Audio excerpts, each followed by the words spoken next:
Spicy sweet sticky Korean fried chicken எப்படி பண்ணுறதுன்னு பார்க்கலாம். இது செய்கிறது ரொம்ப ஈஸிங்க.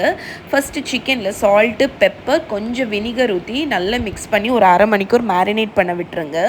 இப்போது நம்ம இதுக்கு உண்டான சாஸ் ரெடி பண்ணிடலாம். அதுக்கு ஒரு பவுலில் கொச்சுஜாங் அப்படிங்கிற கொரியன் ரெட் பெப்பர் பேஸ்ட், இது உங்களுக்கு ஆன்லைனில் கிடைக்கும், அதை ஆட் பண்ணிக்கோங்க. டொமேட்டோ கெச்சப், கொஞ்சமாக வினிகர், கொஞ்சமாக சொய் சாஸ், இது எல்லாமே ஃப்ளேவரிங். இப்போ வந்து ஸ்வீட்னர் தான் இதில் மெயின். நீங்கள் வந்து கொஞ்சம் சுகர் ஆட் பண்ணிக்கலாம்.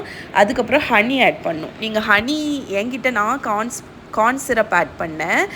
இது இல்லைன்னா நீங்கள் வந்து ஹனி ஆட் பண்ணிக்கோங்க. இப்போ கொஞ்சமாக தண்ணி ஊற்றி நல்லா மிக்ஸ் பண்ணி ஒரு ஸ்மூத்தான சாஸ் மாதிரி ரெடி பண்ணிடுங்க. இப்போ வந்து ஒரு பேனில் ஆயில் ஆட் பண்ணிக்கோங்க. நான் டோஸ்டட் செசமி ஆயில் தான் ஆட் பண்ணுறேன். அதுதான் இந்த ஏஷியன் டிஷ்ஷுக்கெல்லாம் நல்ல ஒரு ஃப்ளேவர் கொடுக்கும். இப்போ பொடிசாக கட் பண்ண கார்லிக் நிறைய ஆட் பண்ணி சாட்டே பண்ணிக்கோங்க.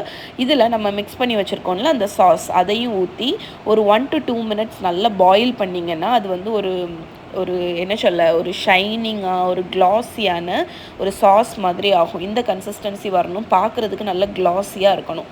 இதை நீங்கள் செஞ்சு ஒரு பாட்டில் அடைச்சி ஃப்ரிட்ஜில் கூட நீங்கள் ஸ்டோர் பண்ணிக்கலாம். இப்போது ஒரு பவுலில் கார்ன்ஃப்ளவர் எடுத்துக்கோங்க, கார்ன்ஸ்டார்ச், அதில் நம்ம சிக்கனை போட்டு நல்லா ஸ்க்வீஸ் பண்ணுங்கள். இந்த மாதிரி நீங்கள் கையை வச்சு நல்லா ஸ்க்வீஸ் பண்ணும்போது தான் அந்த சிக்கனுக்கு மேலே வந்து ஒரு ஃப்ளேக்கியான டெக்ஸ்சர் வந்து கிடைக்கும். இது நீங்கள் ஃப்ரை பண்ணும்போது செம்ம கிறிஸ்பியான டெக்ஸ்சர் கிடைக்கிறதுக்கு ஹெல்ப் பண்ணும். இப்போ ஆயிலை ஹீட் பண்ணிக்கோங்க. அதில் நம்ம சிக்கனை ஒன்று ஒன்றா போட்டு நல்லா ஒரு லைட் கோல்டன் ஆகிற வரைக்கும் ஃப்ரை பண்ணிடுங்க. ஏன்னா இந்த டைமில் சிக்கன் குக் ஆகிருக்கும், ஆனால் கிறிஸ்பியாக இருக்காது. ஏன்னா டபுள் ஃப்ரை பண்ண போகிறோம்.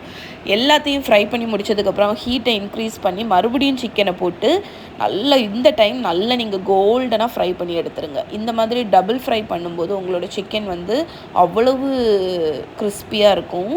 இப்போ வந்து நம்ம ஃப்ரை பண்ண சிக்கனை ஒரு பவுலில் போட்டு நம்ம பண்ணி வச்சுருக்கோம்ல சாஸ், அந்த சாஸை நீங்கள் ஆட் பண்ணி நல்லா டாஸ் பண்ணி ஃபைனலாக கொஞ்சம் spring onion and sesame seed எள்ளு மேலே தூவி சர்வ் பண்ணிங்கன்னா கொரியன் ஃப்ரைட் சிக்கன் ஆத்தென்டிக்காக ரெடி ஆகிடுச்சு. இதோட ஃபுல் ரிட்டன் ரெசிபி yummy.aarthi.comல இருக்குங்க. உங்களுக்கு அளவு, சப்ஸ்டிடியூஷன், மெஷர்மெண்ட்ஸ் எல்லாமே டீட்டெயிலாக கொடுத்துருக்கேன் நான். அண்ட் உங்களுக்கு இதோட அந்த கிறிஸ்பியாட்டு டெக்ஸ்சர் வர்றதுக்கு டிப்ஸும் ஷேர் பண்ணியிருக்கேன். லிங்க் கீழே இருக்குது, செக் பண்ணி